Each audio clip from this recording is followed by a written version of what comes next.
Hi, and welcome to Soft Human Voice. This is a podcast dedicated to helping you remember your source connection. We want you to know you're not alone. You are loved. You're wise and intuitive, and you have way more co-creative power than you think. And we want to help you remember this together. And so my name is Jessica Shepard, and I'm an astrologer, intuitive guide, and author of 5 books and counting. My first one was a Love Alchemist notebook, Magical Secrets for Drawing Your True Love into Your Life. Has a little bit of spirituality and astrology in it. So I also host this podcast, of course, and it's Companion Words, which is Soft Human Words, and that's on Substack. So you can read my writing, learn more about me and my work, and sign up for my newsletter on jessicashepard.substack.com. So I'm really excited to talk to Kira Sutherland today, and I'm going to introduce you, Kira, with your bio, which I got off of your website. Hello, Kira. Hey.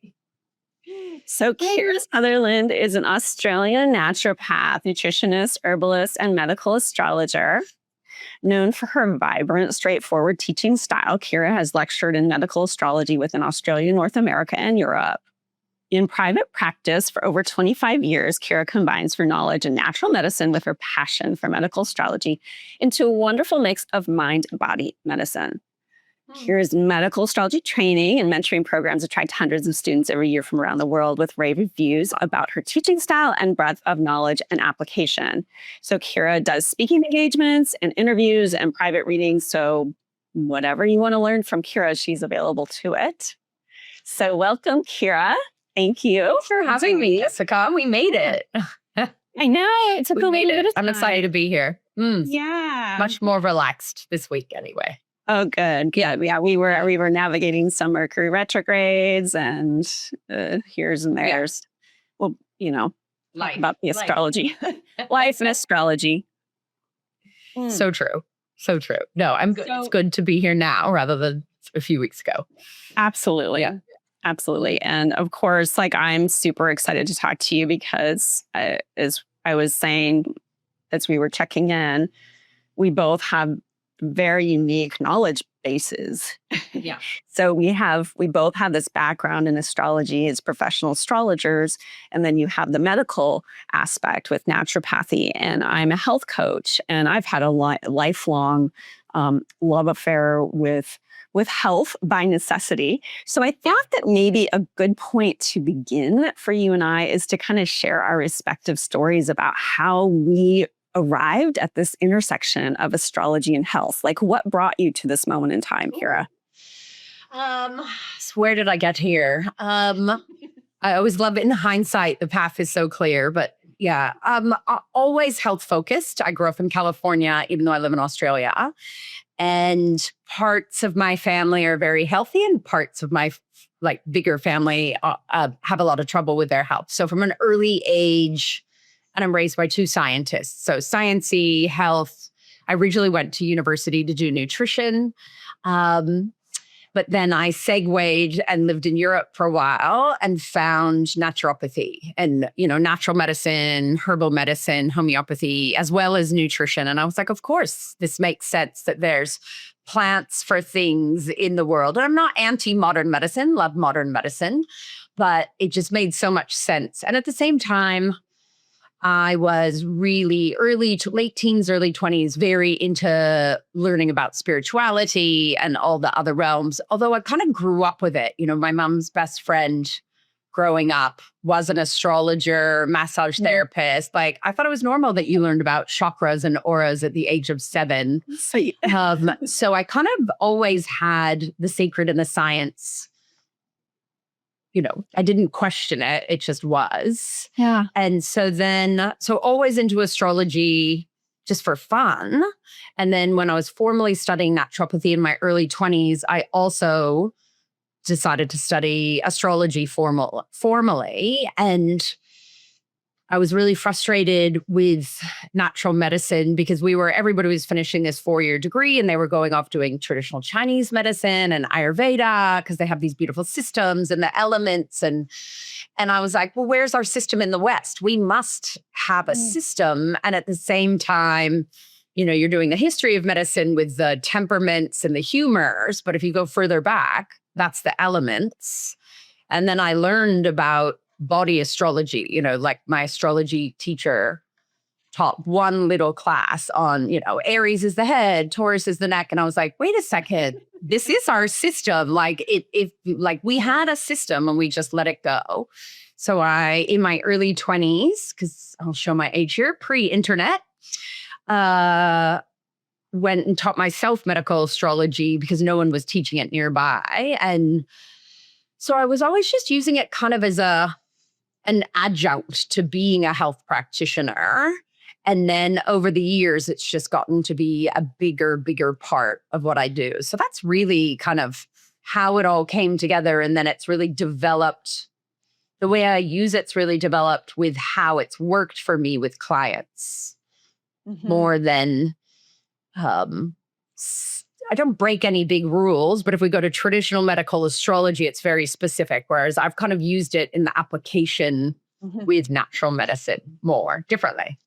Yeah, that makes a lot of sense. Yeah. It's interesting with health, when you were talking about seeing, Aries rules the head and Taurus rules the throat. And I'm thinking of that diagram of the body, right, that goes around the wheel. And that's pretty much all I had to go with initially in kind of those survey astrology courses to tie health to astrology at all. And so I've long felt like there's a gap.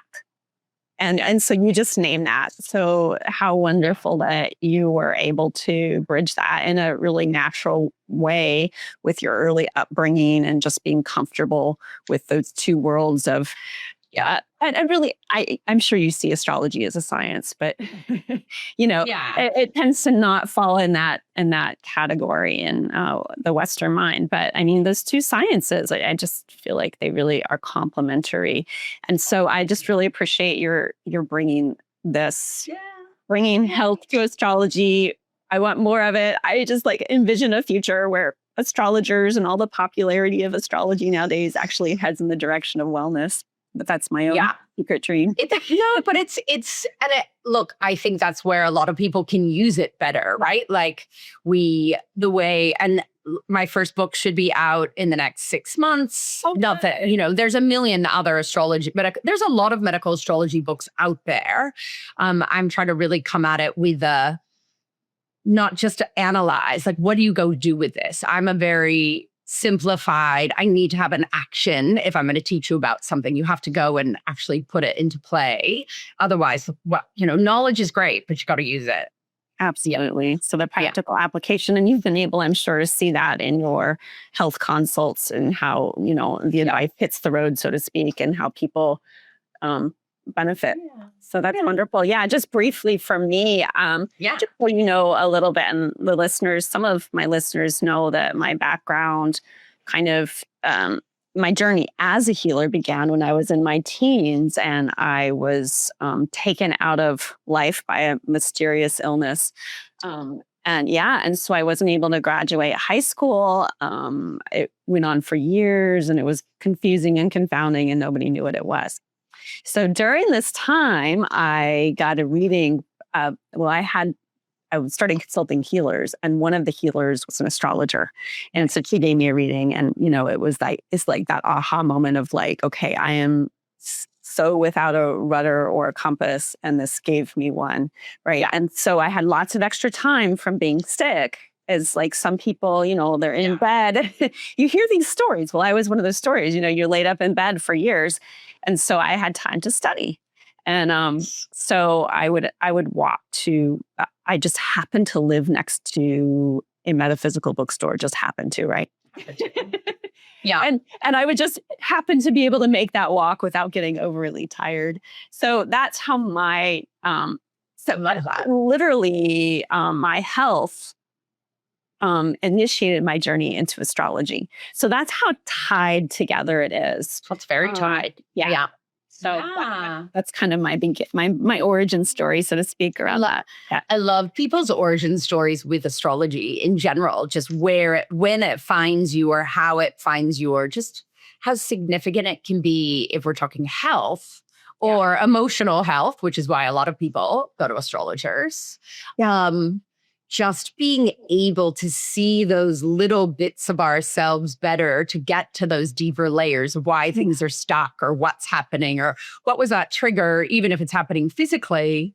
What I love about medical astrology is like you could have seen me back whenever and describe the symptoms, and we can find where that tension is coming from in that chart. And even if you can't work on the physical, what I love is that as an astrologer, you can be like, well, what emotionally is that part of the chart about? What spiritually, what mentally? And so it's even if the physical is stuck, you can nourish those other layers and hopefully it all shifts together. And I think that's the beauty, is we're not stuck just working on the physical.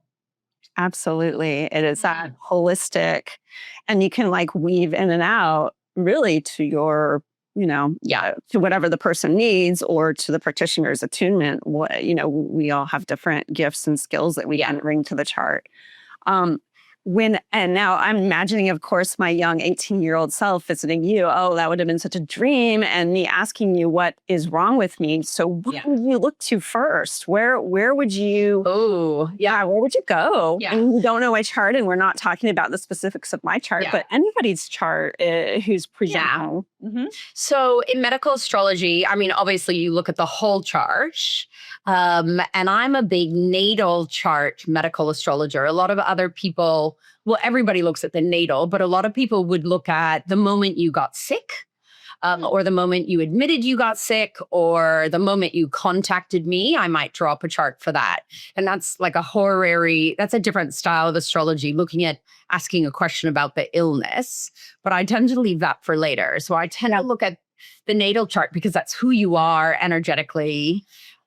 Strengths and weaknesses. So we always look at the big three, like in regular astrology. So the sun is who you are, your vitality, major body areas to look at, and systems. We look at the moon, obviously emotional state, but it's also how we nourish ourselves. It's got a lot to do with food and diet, hormones.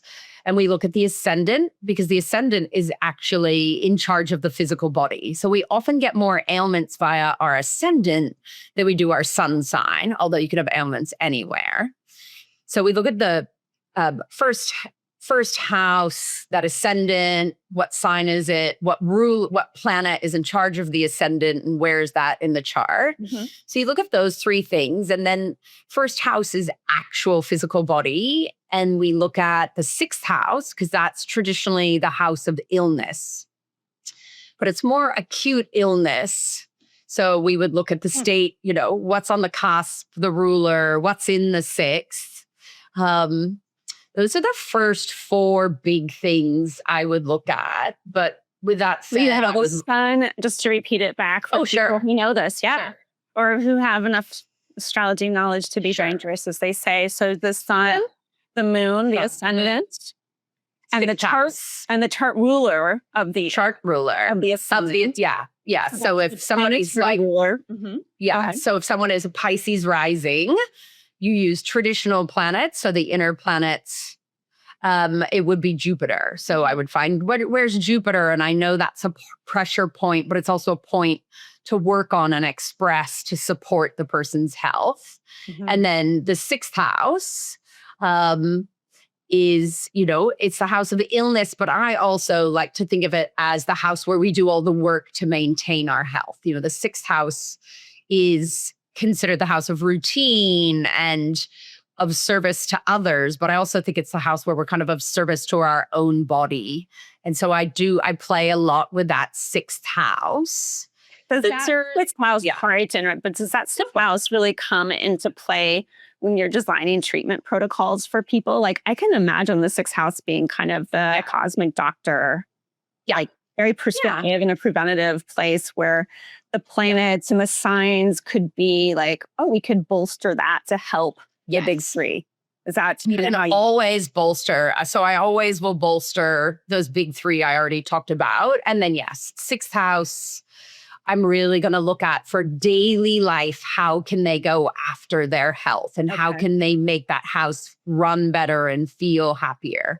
With that said, if somebody comes to me with an illness, like people can come and I can be this general, oh, you've got these and it's that body part. But I generally, when I do a reading with people, they fill out a form so I can pull out their chart before they show up. But I also ask health history, because where I'm a lot more efficient is if I know where your problems are. You don't have to name a disease. Like, people come all the time and they're like, no one can figure it out, but here's all my symptoms.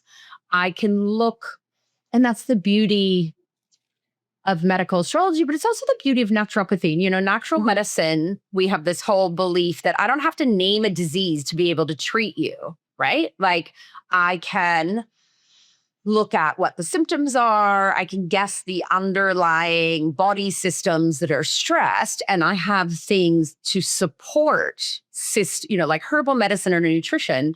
They actually support how things function. They're not just like, I'm going to give you something to kill that virus, or we have that as well. But so the beauty in natural medicine is working on all these ways to support you, even if I can't name what's exactly wrong with you. And then in medical astrology, again, if you told me the, symptoms or the systems that are, like, oh, I have a horrible time with my immune system and my skin, I'm going to look at the chart for the signs and the planets and the houses that represent those body functions or systems. And I'm going to look at what's under pressure or what's struggling. I am going to ask when you first got sick or when it got really worse. And we might look at where the planets were when you got sick, but as they imposed onto your chart. So what we call transits, for your people that don't do a lot of astrology. So we're going to look at transits and what were the triggers going on. And the triggers they're not always physical triggers. They can be emotions, they can be situations, stress. As we know, emotions and stress cause a lot of physiological issues in the body. Yeah.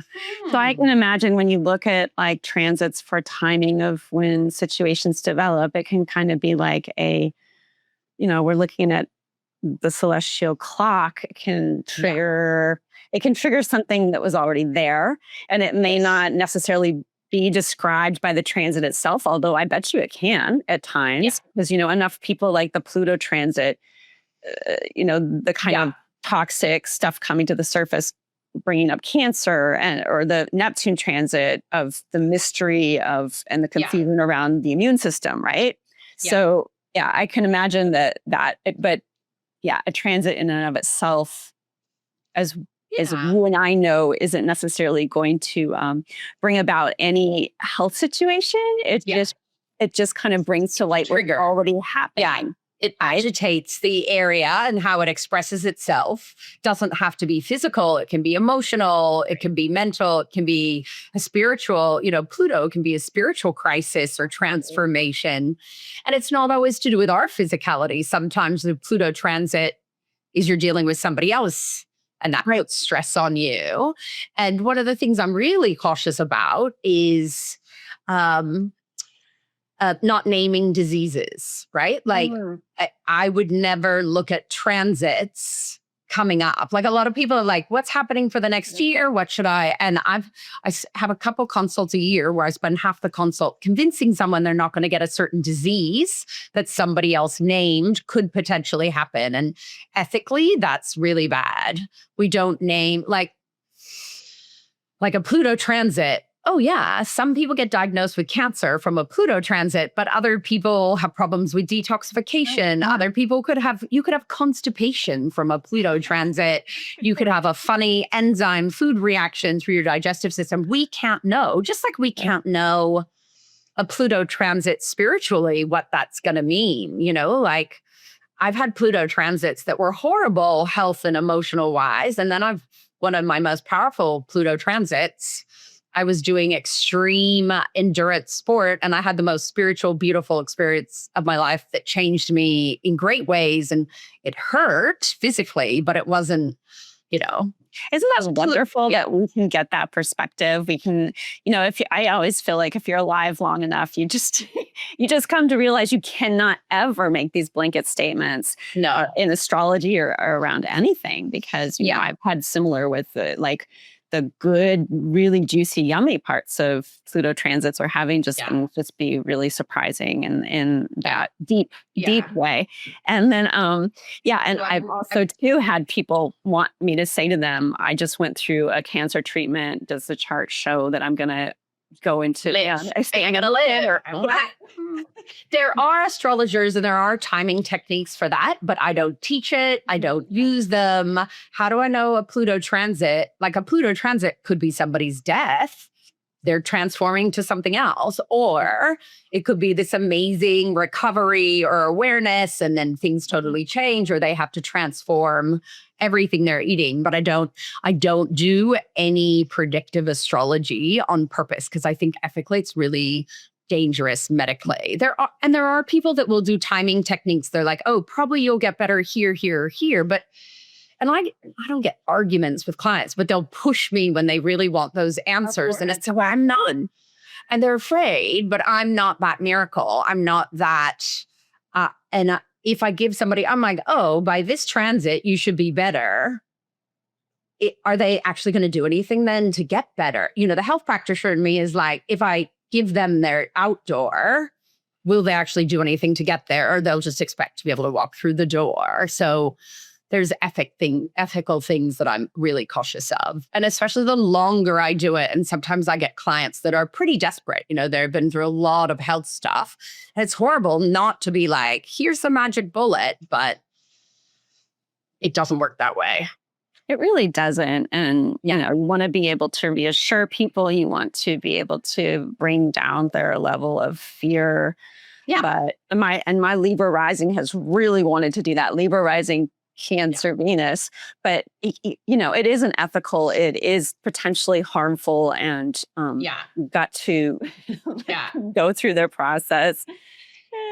And I will give them actionable things to do, and I would love to have it all be amazing. But we often look at, sometimes you're at a pressure point physically where there is nothing we can do. So on the physical, we look at, let's look at some energetic medicine. Let's look at some homeopathy. What does this mean spiritually? Or one of my favorite things to do in the last couple of years is getting people to go work on their nodal path, right? Because if you're working on your north and nodes have a lot to do with health anyway. But if you're working on your nodal path, life feels like it's better in alignment. Nice. And when you feel in alignment spiritually, emotionally, usually the physical will be like, oh, we're in alignment. Let's feel better. So I will often get people to work on their nodal path. How do you do that? Just in regular astrology, getting them to just read. I'm a huge fan of the book called Astrology for the Soul by Jan Spiller. Love it. Which has these amazing, here's things to work on, here's things to release. Here's, it has affirmations. So we talk a lot about moving, you're supposed to be balancing between that north and south node, but really making sure we're not stuck in that south node, because it's when under stress, it's like a default button or a reset button on your computer. It's easy to go back to that south node because we're good at it and we're familiar with it. And so I make sure they're looking at that north node, whatever sign it's in, but especially by house, like how to express and make that north node happy in the house it sits in, often just makes your life feel so much better. I love that, because when you start speaking to houses, and I have a special affinity to houses, houses represent areas of life. And if you're somebody who likes to see, I think we both have some Aries. We like to be practical and actionable. I want to see the results, right? Yeah. And so if you start working with houses in that capacity that you're talking about, it's about implementing change in a very practical way. You can see it around you in the earth, in your environment, in your habits. I love it. Yeah. So, and houses are huge for me. That's what my first book is on, is literally medical astrology in the houses, like a deep dive into how to use the houses. And I love, that north node in the first house and taking care of the self. And sometimes you're meeting people that are like so intertwined energetically with taking care of parents or children or partners or somebody, like we're balancing everybody else first if they're that south node in the seventh or Libra. And that's such an obvious indicator that more energy, and especially more energy, needs to be expended and present on the self. And especially if you're working with the physical body, which the first house is about, you're like, oh, if you're having physical body imbalances, let's take it back to that origin point. And our body usually creates a problem when you're not listening to, like if you're not giving enough to yourself, it's easy for your body to create a problem. So you're forced to focus on yourself, and you can have that. I mean, it can happen to anybody, any sex or gender. But if we go into that mothering instinct where you have to take care of everybody else first, and people are like, I don't have time for myself. I don't have time. And it's like, if you don't make time for yourself, your body will make you make time. And you don't want to do that. And that can happen with dads and brothers and sisters. So I'm just talking archetypes here. And, I had someone hassle me recently. So it's an interesting thing to bring up. They were like, you always just think of yourself first.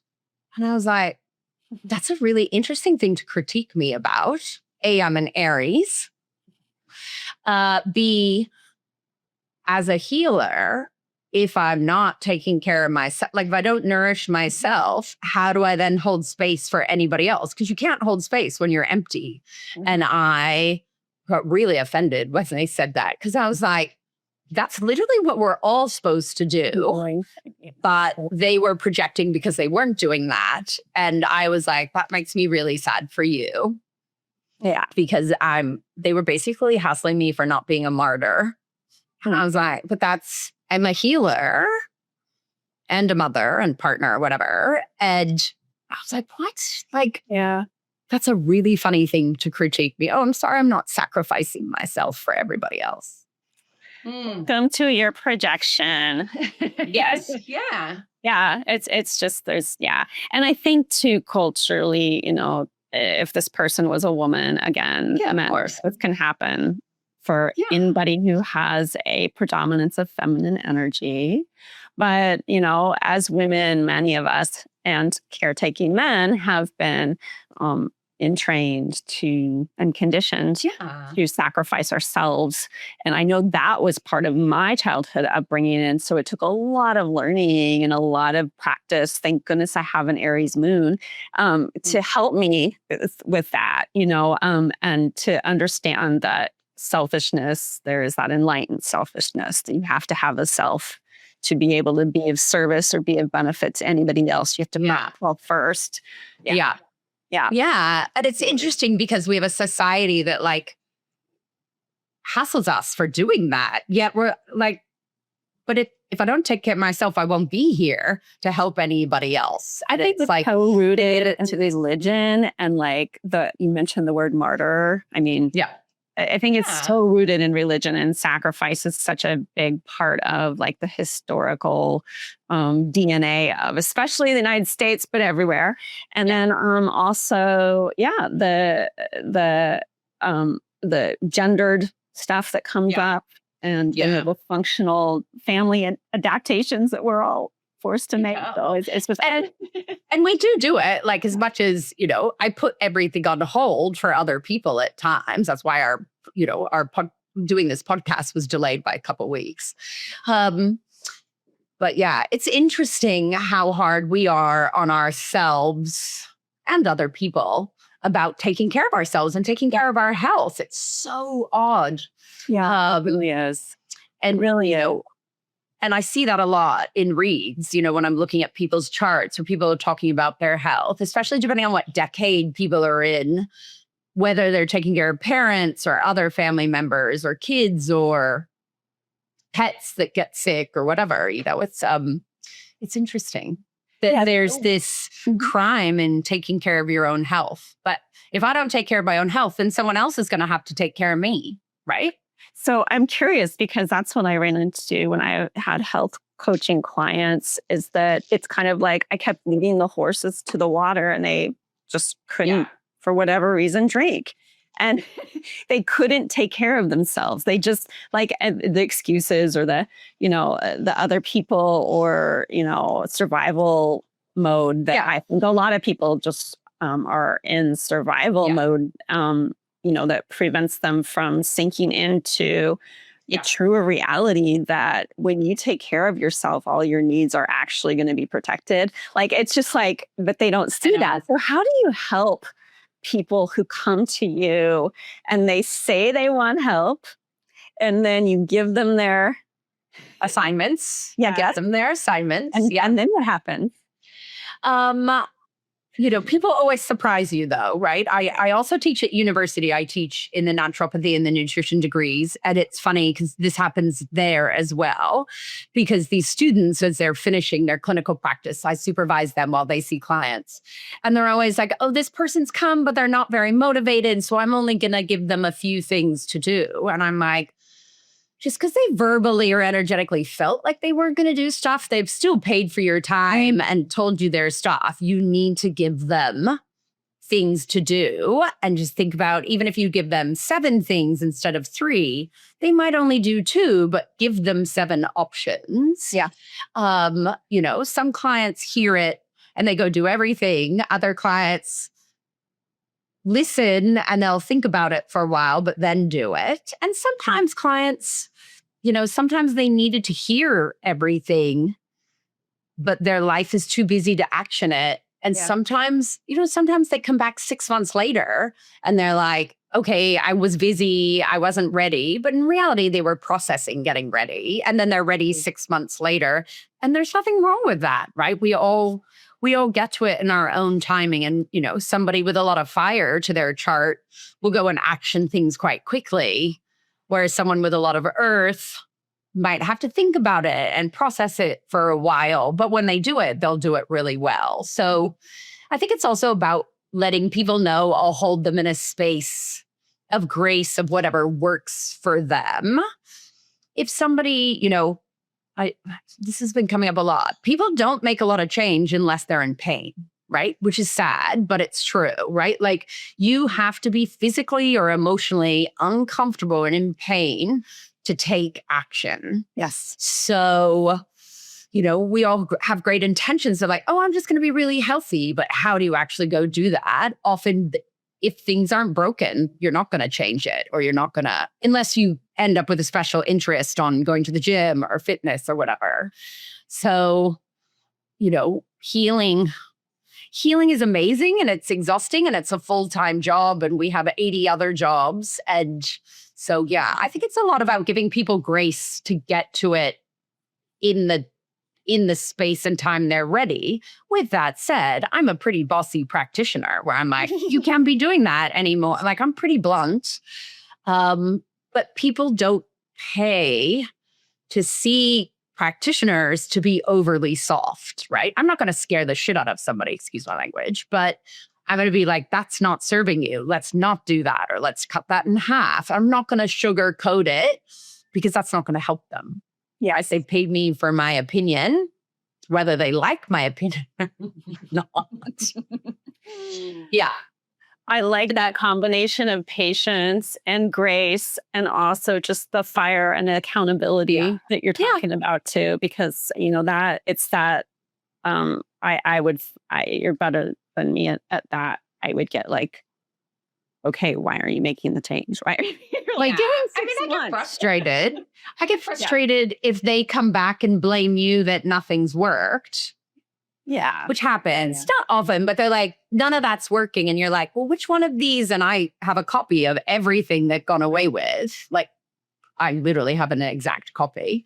And I'm like, well, did you do this? Well, and I'll be more subtle with it. I'm like, oh, well, how'd you go with drinking enough water? How did you go with sleeping? How did you? And they're like, oh. And I'm like, well, nothing's worked because you thought about it, but you didn't. Let's actually do something and see what happens, right?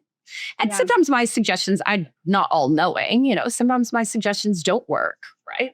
Yeah, that's true for all of us. We can't always have all the answers. And that's that balance of allowing the mystery in. And I like, too, that I think that the condition of human life is that it does have to hurt badly enough to make these big changes, right? It's just such a hassle, right? It'd be so nice if we were better at change, but you get uncomfortable. When people worry about transits, right? Like, oh my God, this big transit. I'm like, that transit is your chance of radical change. Like, do something radical before the universe does something radical to you, right? Sure. That's something I do a lot, I think, in consults. I'm like, because people, as I said, I won't predict anything. I'm like, this transit's coming up. Let's do some stuff that embodies what that transit means so that you're already doing it. So I'd love to pivot a little bit into food, because that seems like a good and powerful point for change.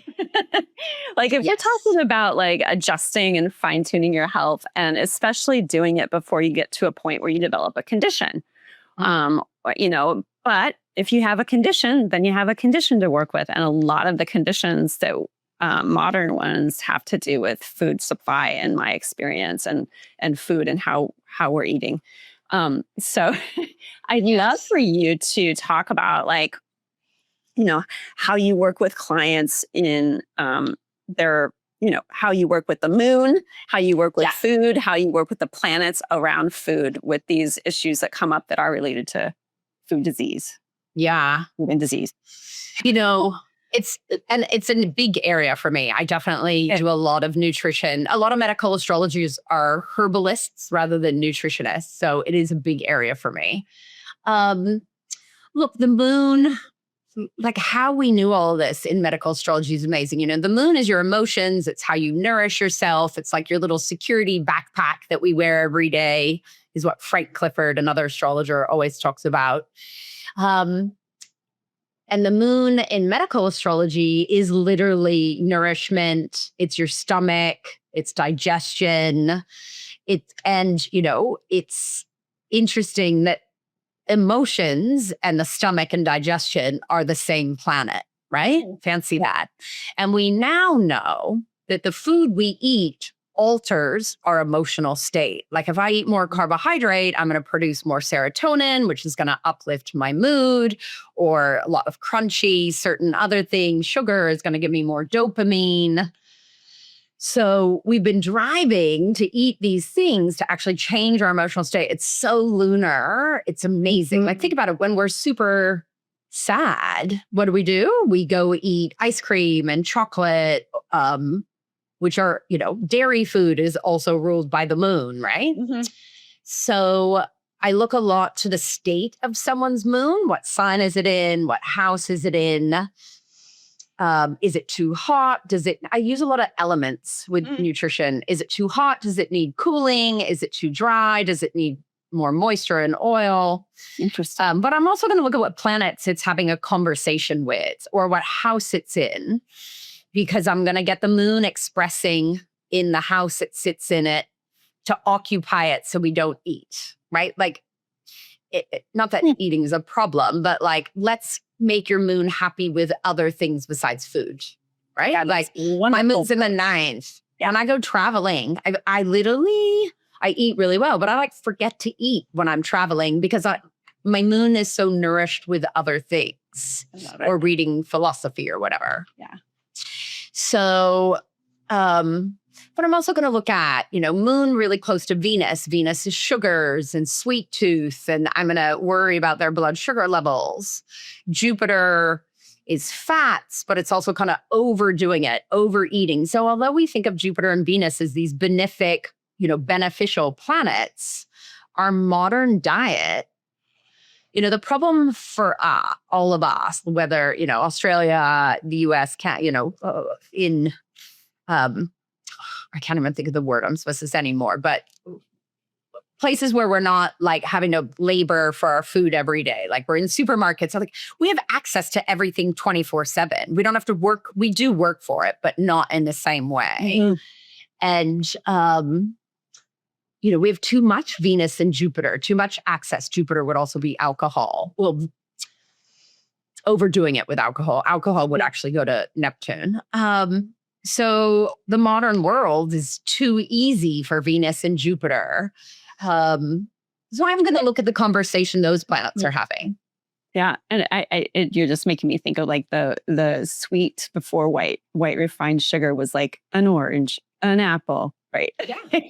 And now it's just like half the grocery store is actually filled with blatant sweet forward. And then the other half is filled with food that have sugar hidden in them or unhealthy fats hidden. So it's just like this cycle of and there's, and we're eating at the wrong time of day, and we're just so confused. Teenagers they estimate are having 60 to 70% of their calories via liquid, be it sugary drinks, be it alcohol, whether they're of age or not. It's coffee, milky coffees, a lot of adults doing it as well. Hyper palatable, hyper processed, ultra processed is the new term. You're going to hear that a lot in the next couple of years. Ultra processed food. And when we create food rather than grow it, when it's ultra processed, it's literally the molecules of it are smaller, like it's been processed. And so it's absorbed more easily and is an extreme. It does something more extreme to the body than if it's coming with a lot of fiber and some healthy fat to slow down the digestion. Yeah. So, and there's people, there's somebody's job. It's called a food technologist, who is there to create food to be more palatable and moreish. And if you add salt as well, salt and sugar are the things we're hard to get in nature. So we drive for them and then we just offer it in everything. So yeah, it's Jupiter and Venus, I do a lecture on this, but I talk about this all the time. I talk about nutrition and astrology. Jupiter and Venus are amazing, but they're the ones that lead us astray, right? Yeah. Whereas Saturn and Mars, which are considered malefics, mal or bad bringers, or they're these harder planets. Mars is inflammation and acute pain and redness, fevers, and things like that. And Saturn is restriction and, all kinds of hard things. In reality, we're underdoing those on a healthy level and we're overdoing. Mars is about sport and movement, which we know we're not doing enough of. And Saturn is about restriction, right? Undereat, not saying we need to undereat, but Saturn, often a Saturn transit makes you have to go on a restrictive diet for some reason. Saturn rules weight loss. Jupiter rules weight gain. They're opposites to each other. So it's about balancing the planets. Yeah. I love how Saturn can teach us so much about working within limitation and the positive in that, the inherent positive. And then, like you say, with Mars, it's often just about expression, right? And energy and action and moving the energy through the body instead of, doing other healthy things. So it's really interesting. I think you have a really great window on that. Jupiter Venus is beneficial. It's sad. I mean, I had a Jupiter ruled chart. I know what it's like to overindulge and not feel full. And like, there's things in the chart that make it like that. So I guess, our chart is what we are, strengths and weaknesses. And so the beauty in looking at someone's natal chart is I can be like, wow, you really have a sweet tooth, or wow, you never feel full, even though you've psychologically eaten not enough, right? Like, and we know biochemically, some people don't feel as full. We're starting to understand those mechanisms better at the moment too. Actually, nutrition and science at the moment is in such a fascinating place. Are you talking about Ozempic and what? Oh yeah, GLP-1s are, I'm fascinated by them. They're actually, and this is going to surprise people that I say this, I forget Hollywood, forget whatever they're doing. Those people are trying to survive and make money and look a certain way because we demand them to look a certain way. So I have no judgment there. There are problems with drugs like that. But after being a practitioner for 30 years, I can say they are some of the smartest. What they're going after biochemically, what they're changing I'm not talking about it just for weight loss. People, they're using them for addictions. They're using it for eating disorders. They're using it for giving up smoking, giving up drugs. They're using it for all kinds of other inflammation. It's actually being used for people in acute pain in smaller doses. Just the mechanism of what they've gone after is, and they've actually been around for 20 years, those drugs, is fascinating. I actually should wander down the astrology of what they're doing. I haven't quite got there yet, but maybe next year, because it's just only going to pick up more speed. This topic, and it is fascinating, and it's just changing the weight loss pharmaceutical industry right now. You can kind of see this occurring in real time. But I was having a chat to someone else the other day about this. We're so judgmental about what people use to help them with weight loss. We're so judgmental. Why can't you just have more willpower? Whereas it's actually a biochemical, depending on what's going on with someone's brain, there's different biochemical drivers genetically between me and you. And people will often be like, just do this. It works for me. And it's like, well, you have a totally different constitution and genetics than somebody else. So let's not judge from the seat we know if you've never sat in the other seat, right? And we're so judgmental about what people do to lose weight. Whereas I've never seen anybody judge someone for taking high blood pressure medication. People go, oh my God, I have outrageous blood pressure. Truthfully, there are people with genetics where their blood pressure is just going to be high. But truthfully, besides medication, how do you remedy blood pressure? Exercise, diet. There's like 4 or 5. Diet and lifestyle. Do we hassle people on blood pressure meds? No. So why are we hassling? I'm really fascinated by that at the moment. Yeah. It's the shadow, don't you think? The externalization of shadow, this kind of fat shaming that this body and fat shaming appearance focused world that we live in. It's awful. And as you were talking about that, it also made me think of, okay, how different we are. As you said, let's account for those differences. Let's assume there are vast differences. And yet, even within those differences, like some people, I was talking with a friend, she was saying that she'll be sitting at her computer at just in the middle of the day and start fantasizing about these sugary things. And I'm like, oh my gosh, I don't do that. And so I'm listening to her talk about it. And the question that came up for me was, how do you know the difference between something that's happening, like that's a biological kind of thing, or a craving that has been facilitated by a misuse of a Jupiter or Venus driven food? Because if you eat something on a regular basis that pushes your serotonin and then you take it away, you're going to have symptoms that are called cravings, right? So how do you, I find that interesting too, personally, okay, so we know that we are getting to this point, this broader place where we're actually acknowledging often individuality in health, right? Yeah. And in all things, but then, with our food system being so out of whack and the way we eat, that's so out of balance, there are actual physiological processes in the body that can drive these cravings and make you think you're hungry, right? And that's what I'm not trying to jump back to that topic, but that's what those drugs are actually interrupting that signal. We call it food noise, right? That obsessing around food, overthinking about food. There's a biochemistry that actually makes that worse, and other things as well.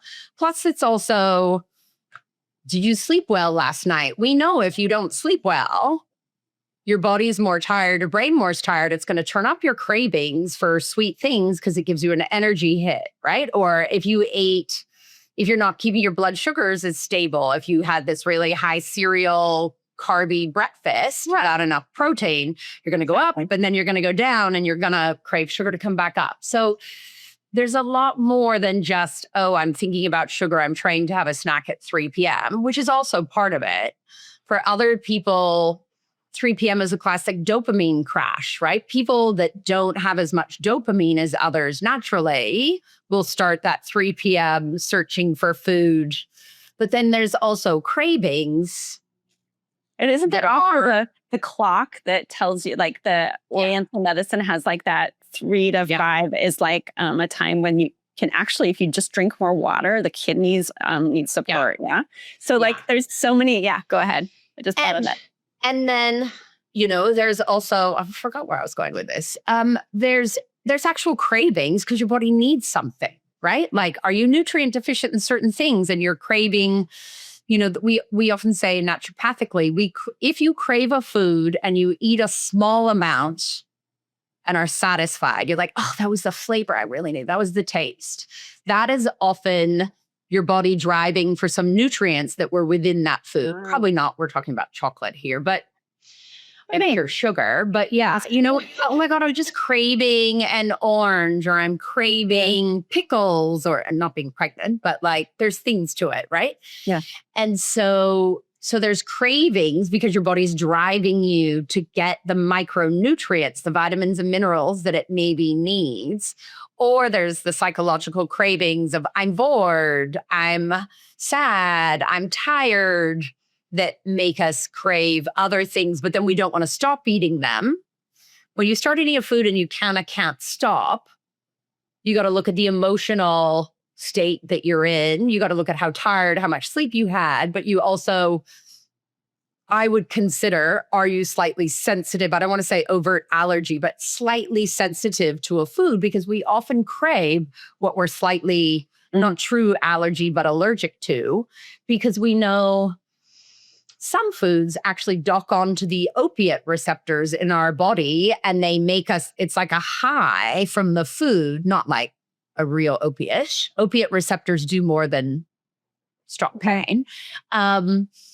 So we're kind of driven to keep eating. If there's a food that when you start eating it, you cannot stop, I always get suspicious. Like you'll meet people that can't handle dairy, but it's their favorite food because it's like a drug hit. I'm exaggerating, but there's a people, as a naturopath, I often move people off dairy food, which is also the moon. Let's get clear. Dairy is the moon. So I'm like removing the food that makes them feel mothered and nourished, and like people love, whether it's cheese or ice cream or chocolate. And you're like, I think that dairy is causing a problem. They fight tooth and nail to not eat it, to not give it up. And it's amazing once it's out of their system, but it takes like 2 weeks. Yeah. To really, like, of no dairy, to really clear it out of the system to see how they feel. Even little bites here and there. They'll be like, I haven't noticed any difference. I'm like, because you've kept it. It's like 2 weeks to clear it out of the system completely. Yeah, you have to do a hard reset on these things that are problematic. And you're asking them to give up their moon food. And so is that at that point, maybe would you redirect them back to them? What house is your moon in, and where can you go on a trip? But can you study something? What else can we use your moon for besides food? Spiritually, emotionally, physically.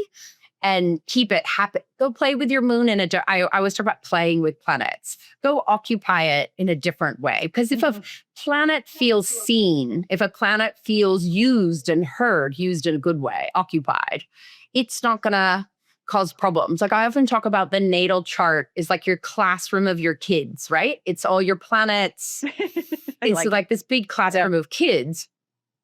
And who causes problems in a classroom?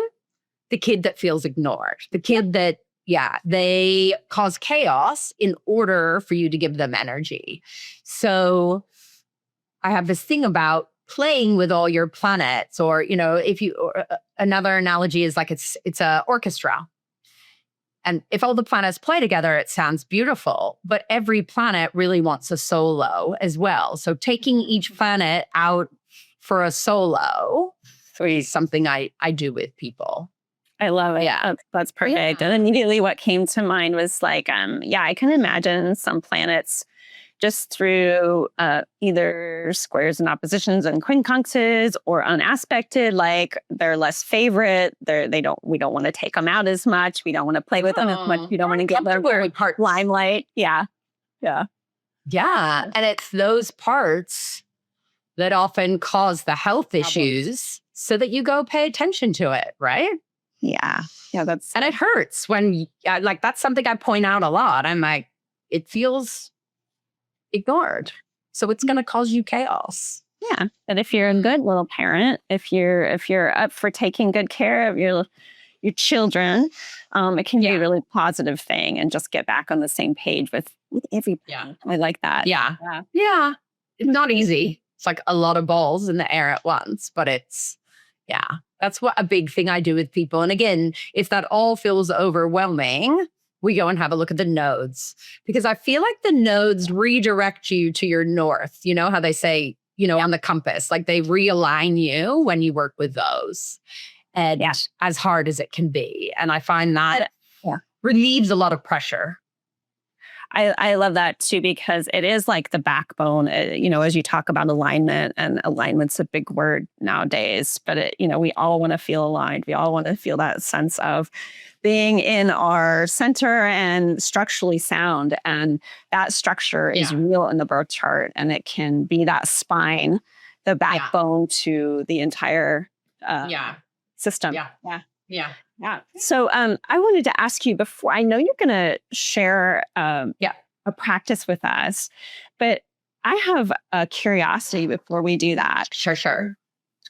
So I really flow with moon signs, being a Cancer, and just notice the waxing and the waning cycle, and kind of tune into what feels right. And it's just another way that I can use my embodied intuition to point me in the right direction of when to build up, when to let go, which is the waxing moon cycle is that time when the ground is taking up nutrients and everything is building up, right? And then the waning, which we're saying full moon and after, is that detoxification phase.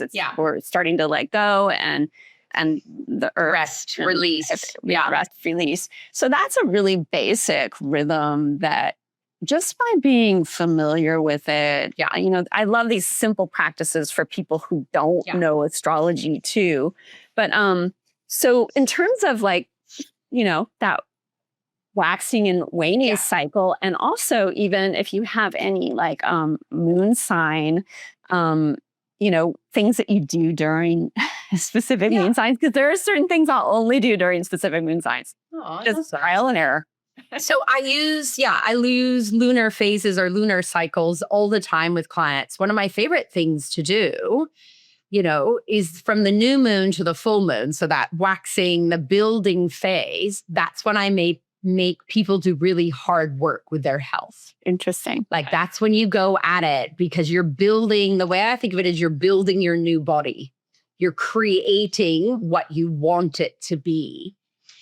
So exercising harder, being more strict with what they're eating, even if we're looking at weight loss, because there's only 80% of the population that wants weight loss. Weight loss traditionally in medical astrology, you would go, oh, well, you do that from the full moon to the new moon because it's releasing and it's letting go as your body will release. It is so hard to lose weight on the second half of the second. Interesting. The waning moon does not work for weight loss. In my opinion, this is just my opinion. I do weight loss in the first half of the cycle because you're building the new body that you want. Mm-hmm. And nobody wants to say somebody had to go on a restrictive diet, whether it's weight loss or allergies or whatever. And I do a lot more than, it's not just calories in, calories out, but we won't go down there. Yeah. But no one wants to be like, you have to eat this way for the next 12 weeks. The body doesn't want to do anything for that long. And there's reasons not to do it for that long biochemically. So I often put people onto cyclical health changes or cyclical dieting. And there's actually research on this. 2 weeks of dieting, 2 weeks being a little bit more relaxed, 2 weeks of dieting, 2 weeks not going crazy, and they actually, in some research, cyclical dieting has as good as results and more people stick to it than people on a consistent diet change. So I do a lot of 2 weeks on, 2 weeks off with people with big health change. Because if I say to you, do this for 2 weeks, you're like, okay, 2 weeks, I can handle that. That's only 14 days, right? So you can schedule that to the visible moon cycle, or I love, and this might be too technical for some people, but there's a way to calculate what shape the moon was in the day you were born, which we call your lunar phase. So like right now we're in the disseminating phase. So we're past the full moon phase. We're into disseminating, which is the next phase, which is a releasing phase. So there's a way to calculate, you can literally Google it online, what moon phase was I born, if you look at your astrology chart. And I will often start things at someone's phase return rather than the new moon, because it comes back to the phase of the day. It's the energetic day you were born moon shape. And then I go 2 weeks from there. But again, people can play with either one and see how it goes. And then if I'm dealing with somebody who menstruates, I would actually ignore the lunar phases, be it visible or your own, and I would use hormone phases. Because for females or those who menstruate, working against your hormones make it easier to do things at some periods than at others. Yeah. So I do that as well. Gotcha. A lot of choices. Yeah. One of his choices, I mean, on an essential level, if you just find out your natal lunar phase and then see if you can match it up with the cycle in the sky, just noticing how you feel is kind of phase one. Because I notice, being a last quarter moon person, that I align with that phase quite strongly. Yeah. Like my emotional, physical, everything. So that makes a lot of sense to me, what you're talking about. I do that a lot. That's a really favorite thing. And they say, when it returns to the exact phase, there's books written on this. It's a really sacred day for you because it actually goes back all the way to your original cycle of the day you were born. And so especially for people who did maybe used to have a menstrual cycle and due to surgery or medication or, age, they're not having a cycle anymore. And they're like, I miss having a cycle. You have a cycle. And for people who have, males or those without a uterus, it gives them a cycle as well, because we are all cyclical. Yes, people assigned male at birth are more diurnal. They're more a 24-hour cycle with hormones, but moon cycles are still important for them too. Yeah. For everybody. Agreed. Yeah. It's so cool once you start playing with the moon. So I always try and do certain things during specific moon sign transits. Like what? I'm just curious if you have any. So one thing I've noticed, which proves to play out really well for me, is to support the organ of whatever the sign is the moon is transiting through, which essentially means, let's moon in Taurus, for instance, that rules the neck and every organ connected to the neck. And so on those days, because I know I have a neck issue, I have osteoarthritis in my neck, I know that anything, and the opposite is true, like the stress that I'm under, if I'm under any neck stress on that day, a moon in Taurus day, it's going to hit harder. Yeah. So I have noticed those correlates. And I love that. That's why I try and support the at the very least, I do Libra rising things it's moon in Pisces. I put nice cream on my feet, right? Yeah, nice. Because I know that all of the acupuncture meridians they all end in the feet. They all are connected, So that is very supportive. Yeah. So do you do anything like that? Yeah. So the thing that we said for me to kind of finish on, or that I was going to talk about, I love that with the moon. So I do that with the days of the week. Nice. Because if we're moving away from signs to the planets, because planets also rule body parts and different things and have different energy. So this is kind of regular astrology and medical. But I really try to put my schedule to the days of the week with the planets. Like Sunday is ruled by the sun, Monday is the moon, Tuesday is Mars, just for everybody that doesn't know this. Wednesday is Mercury, Thursday is Jupiter, Friday, Venus. Yeah. I'm on today's Thursday. I don't know what day it is for me anymore. I'm on Thursday, you're on Wednesday. You're so that's interesting. I'm on Mercury. Yeah. So Jupiter Thursday, Venus Friday, Saturn Saturday. And I try to do things in my schedule. And again, I work for myself, so I'm a little bit more in control. But like I try to do really pleasures. I'll go get facials on a Friday or a massage because that's Venus, or that's the day I often find I go buy myself flowers or do a lot of things, sensory things with smell. Saturday, I'm great. People go, oh, Saturday, people are playing sports, people are off to whatever. I actually hard work. Saturday's a great day to get shit done. Excuse my language. It's a hard working day. Saturn is like workhorse. It's good. Yeah. So I play with things like that. And whether it's with my schedule, I even tried to see clients on certain days to see how that works, or like days that I need to be doing a lot of writing, I'll try to schedule for a Wednesday. But again, this to do with health. Like Tuesdays, I go harder exercise. Saturn can be about weights and body weight. So like going and doing weights on a Saturday. And so, or food wise, it's interesting to look at the foods you crave differently on different days, right? Yeah. So I play with that a little bit. And I think it's fun. It's a great way this is also almost getting into spiritual alchemy or magic or astrological alchemy, embodying that day and what it represents or the god that's representing that day. It's just a fun way to live your life in more sacred alignments to the energetics of the universe. That was a big statement. Super fun. I mean, if you're into it, and the people I know tend to be into it, it's just cooperating with the cosmos gives you that sense of connection that most of us are missing in modern life. And, we have that with the planets. We can have that with nature around us. And then we can notice how the planets affect nature and what's going on there. And there's so many ways to kind of deepen our own source connection, which is what this podcast is about. And astrology is a wonderful, wonderful way to do that. In fact, just to kind of loop back around, I mean, when I was at a point in my life, and a lot of people, I think, get to astrology in this way, where confusion reigned supreme. Yeah. And I felt totally disconnected because I didn't know what was going on in my body. And we could be talking about emotional health or relational or anything.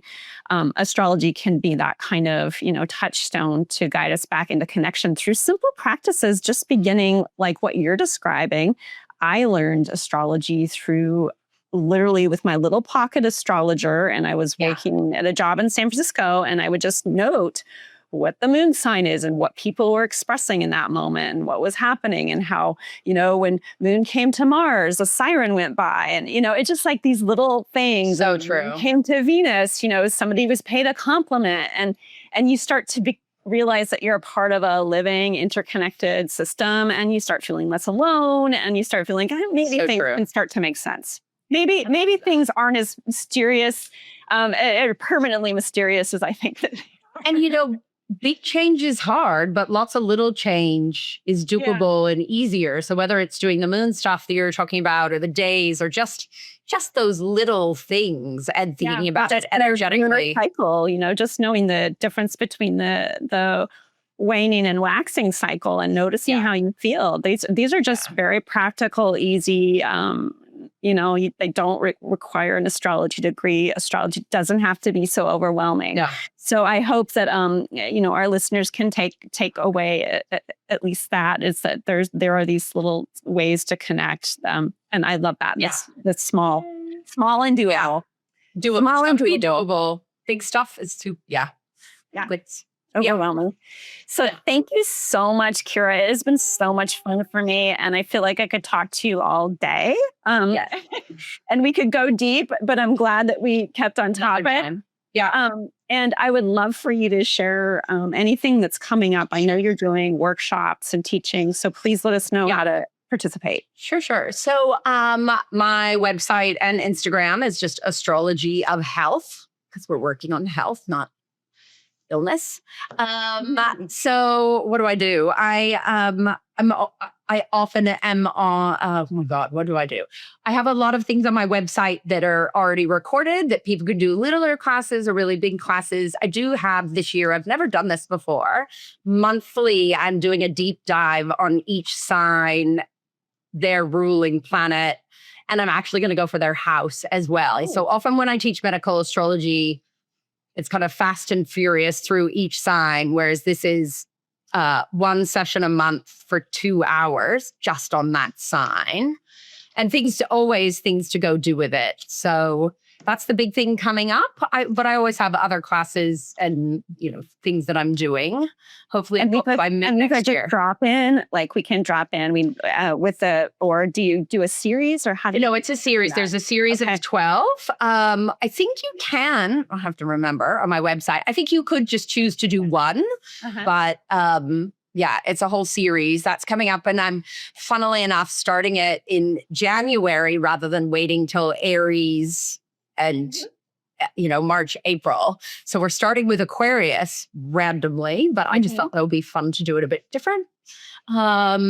Oh my gosh, I always have classes that I'm doing for other people and stuff. So my website or my newsletter is where you can always see stuff happening. I often speak because I only do medical astrology. I don't teach regular astrology. I often get invited by other schools to do little guest teaching. But yeah, you'll see it all. I'm really active on Instagram, so you'll see it there, or my newsletter. Yeah. And your newsletter, we can sign up for that on your website. On my website. And there's actually a free, beautiful medical astrology chart. I'm not sure if it's the color one or the white one, but there's like a little, actually, I wasn't planning on it, but it was sitting next to me, a little medical astrology to kind of learn the basics. Yeah. Love it. Love it. Yeah. Well, I'm definitely going to sign up for a class with you next year. And I am so excited about your book. Like I said, I just don't feel like there's enough out there. So I'm really looking forward to that. And thank you for joining us. It's great. It was great chatting again. Yeah. But yes, and I'm sure we'll chat again. I would love that. Okay. Happy holidays. Okay. Yes. Soon. 5 more days. Thanks, Jessica. Thank you.